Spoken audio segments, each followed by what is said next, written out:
Hi, I'm Janea, creator of Drama Notebook, one of the world's largest resources for drama teachers. And today I'd like to talk about how to set up a successful drama club. So I spent 8 years running after-school programs, drama clubs, artist in residence, and summer workshops at over 100 schools. So I'm delighted to be able to share my secrets for setting up and running a successful program with you today. So we'll be talking about things like setting an intention for your group, deciding on the size of your group, finding a space, what you're going to perform, how much you'll charge. We'll be covering everything you need to know to set up your own drama club and poise it for success. So let's get started. First, I'd like to invite you to set an intention for your drama club. And this is something that you can totally keep to yourself and write it down, but it's a way for you to be grounded in the awareness of exactly why you want to offer this to your school or community. You could be a teacher wanting to provide a performance opportunity to children in your school, or maybe a theater artist who wants to introduce students to the joy of the theater arts, or a homeschool parent who would like to encourage more social activity and exploring the realm of theater with other homeschoolers. So whatever your situation, I encourage you to take a moment to just write down what your intention for this is and really and what you want to offer and share. And it can be as simple as, I want to give children and teens a positive experience of performing. So you can write that down and keep it to yourself, but it will translate in what you ultimately offer to your school or community. Next, you'll want to determine the size of your group. And that's where my expertise comes in, because you might be in a situation where there are so many kids who want to participate, which is a great thing. But for younger students, ages 5 to 9, there should be a minimum of 5 and a maximum of 12. So you need at least 5 students to make the energy of the room feel palpable and for the kids to be able to watch each other perform. So you need that energy when you're doing a drama club. So you need at least 5 and no more than 12 for the younger students, because they require a little bit more supervision. So it's a matter of keeping everybody safe and engaged, and it takes a little bit more classroom management for the younger students. So for older students, ages 10 and up, a maximum of 18. And that's, again, so that all the students get a chance to participate and perform. They're really wanting to perform. And so if you have a group larger than 18, it's tough for everybody to get their chance to shine and be in the spotlight. So you also might want to also check out local regulations on, like, if you're doing something where you're charging, then there are some daycare laws, and you're kind of fall into the realm of aftercare. So just make sure that you're hitting the numbers that are appropriate for your local jurisdiction as well. But again, like, having enough kids so that there's energy, but not so many that they don't have their individual chance to learn and perform. Next, you'll want to select a space. The ideal space is an open space with enough room for all the students to move around. You'll be doing a lot of movement games and a lot of working in small groups and performing. So a classroom full of desks is not ideal. So you'll want to look for something like a dance studio, a cafeteria, an open music or band room, conference room where you can push the tables aside really easily. Also, library spaces sometimes have a big open space in them. You'll also want to be considerate of the noise level, noise coming in and noise going out. So if you're in a cafeteria and there's daycare happening in the cafeteria and you're on the stage, it's going to be noisy, and your class is going to generate a lot of noise. So you'll want some place where your kids can be as noisy as they want to be, and it won't interfere with whatever else is going on nearby, and vice versa. Like right next to the band room where they're rehearsing, and it's too loud for your kids to hear each other, is not ideal. So keep in mind all those parameters. If you do get a gymnasium, then you'll want to confine the space using using the lines on the floor. A gymnasium somehow has the effect of kids wanting to just run and play all over the place, and it will be a classroom management nightmare unless you tell your students, okay, this is our space, but we don't go beyond this line because this is our theater and the other area is like a dark backstage or black hole, make up something so that you keep your kids confined to one half of that room. It's just going to be so much easier for classroom management, keeping everybody organized, on task, and enjoying the experience. Next, you'll want to determine how long your drama club will run, as in how many weeks. So if you're meeting weekly, then you'll say how many weeks we're going to meet every week for an hour, for example. And I would encourage you to run no fewer than 6 weeks and no more than 12. You'll want the kids to have at least 6 weeks of meeting weekly to develop skills and really get something out of it. And you don't want to run for the entire year because you'll have kids drop off throughout the year. And especially if you have your drama club full, that doesn't allow the opportunity for other kids to get in.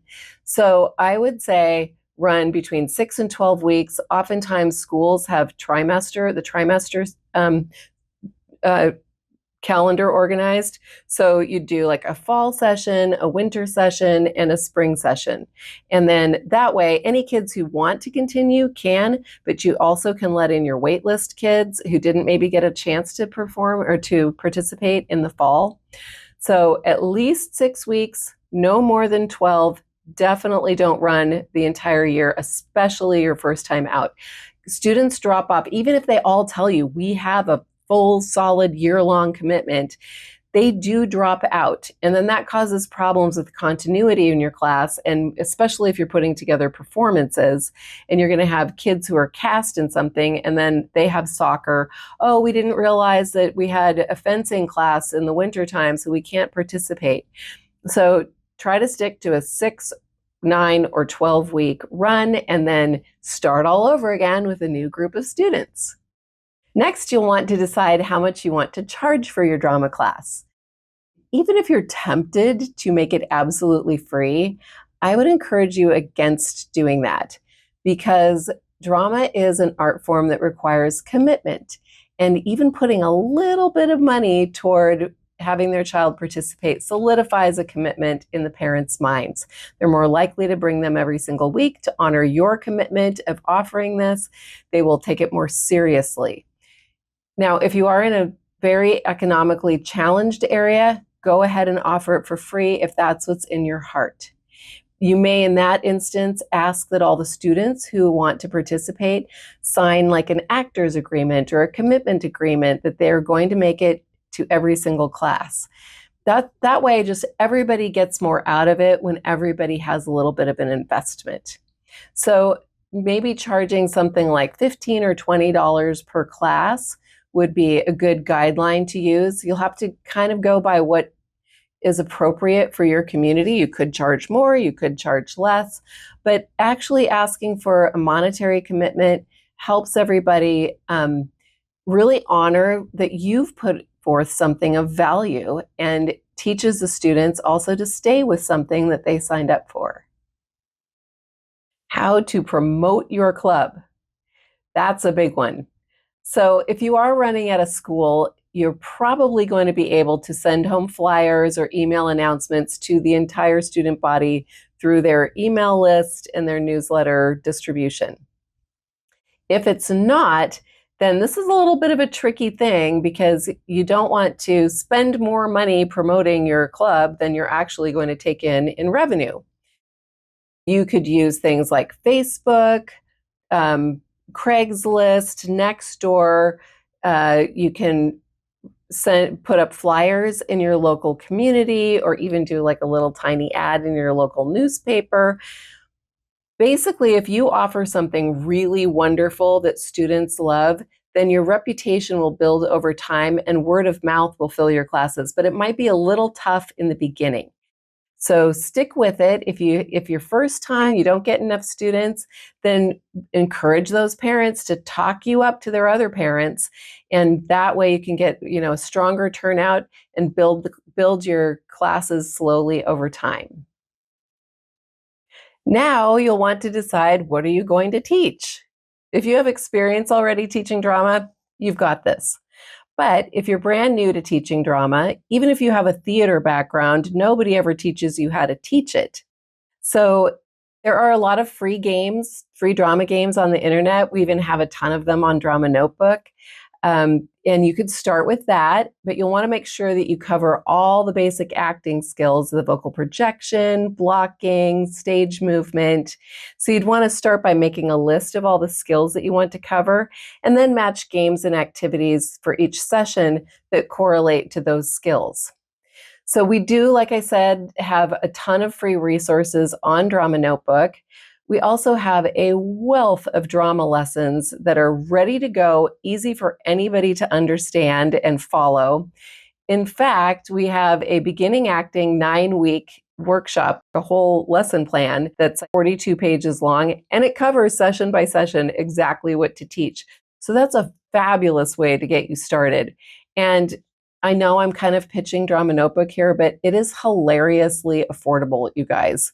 Like, it's $12.95 for 10 lesson plans, and the beginning acting lesson plan is just one. That will save you like so many hours of racking your brains. So trust me, it is so worth it. I have worked really hard to keep this site affordable for anybody who is doing such meaningful work in the world, and that means you. What are you going to perform? If you're offering a drama club, it's likely that the parents or school community or your regular community are going to be expecting some kind of performance at the end. And really, a drama club should be more about skill building and helping kids develop self-confidence and joy in sharing their creative selves. So I would encourage you to do something really, really simple at the end, because if you turn your drama club into all about trying to put on some fantastic performance at the end of 6 weeks, where you've only had the kids for 6 hours, basically, if that's how short your drama club is, that's just too much pressure. So you can do something really simple where instead of calling it a final showcase or final performance or something like that, do not do that. Call it something like a last class celebration. You can invite the parents and teachers or caregivers or friends just to come and share in what kind of games you played. And you can announce the game and what skill they acquired, and even bring parents or friends up on stage to participate with you. So you can make it really simple, invite them to bring snacks, and maybe throw in a 5-minute scripted piece, a really simple story that the students have been working on, and you can call it a work in progress. And the whole idea is not to put pressure on your students to razzle dazzle everybody with some really super elaborate thing at the end of a very short run of classes.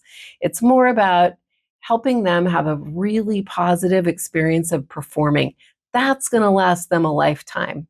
And if you add the stress of putting on something that's way beyond your reach, given the number of hours you have, then they're just going to remember that it was stressful. So relax, have fun, don't put pressure on yourself. Tell the parents and community ahead of time, hey, we're going to have a last class celebration. Bring cookies, jump on stage with us, and make it be really casual and fun. If you do decide to put on a scripted piece as part of your last class celebration, Drama Notebook has a ton of those. And these are like ensemble-based plays where every student gets a colorful, meaningful part. There aren't too many lines to memorize. There's often leading narration, which means they're either narrators or the teacher narrates as they go along. And they can be very simply staged. with no set or costumes or very simple set and costumes. And one of the things I used to do is send a note home to parents saying, okay, our play takes place in a jungle and little Annalie is playing a porcupine. So you need to make a porcupine outfit out of things you found at home. You are not allowed to buy anything. That's what I would tell the families. They can't just go out and buy a costume because the whole point is creativity. So this one sticks in my mind because this dad came in with his daughter, the porcupine, and she had a piece of cardboard on her back, and he had taken zip ties and put them one at a time through this cardboard, and it was the cutest thing. And it also created like this amazing bonding moment between the daughter and her dad.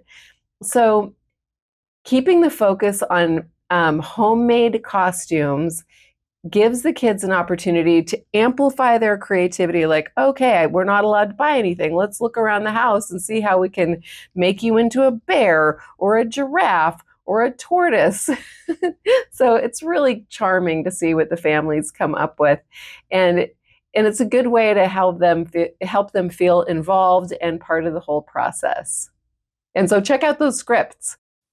I also want to mention here that if you're actually thinking of offering a drama club as a side gig, or where you're going to run multiple classes in multiple schools, or running your own drama studio, I've condensed all my years of wisdom into a 20-page tutorial that's on Drama Notebook, and it's called How to Run a Drama Camp for Fun and Profit.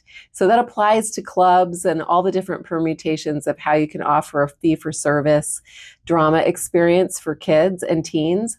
And it's got things in it like setting up a simple business and licensing and choosing the location, some of the things that we covered here, but it's more in depth. Staffing issues, like how to staff your drama camp and how to write sample schedules, choosing the themes and activities. It's just everything, all of my wisdom in one place. And that's, again, on Drama Notebook, How to Run a Drama Camp for Fun and Profit. And I'll go ahead and put that into the comments here too, so that you can click on that if that's something that you're interested in doing. I hope this video has been helpful to you. Teaching kids drama is one of the most rewarding experiences that you can have. You're helping kids feel really good about themselves and sharing their creativity with others and developing social skills and confidence. And of course, there's always lots of giggling with a drama club. And I'm also very grateful to you for offering yourself in this way and reaching out to your community and opening your heart and your imagination and sharing your great self with all the kids in your charge. That's really meaningful in today's society. You're really giving kids a gift. So, if you have any questions, feel free to email me, leave a comment under this video if you're watching it on YouTube. If you found this content helpful, then be sure to share it with somebody you know who might appreciate it, or at the very least, like and subscribe. It's totally free. And again, thank you from the bottom of my heart for helping to make the world a better place through theater and drama.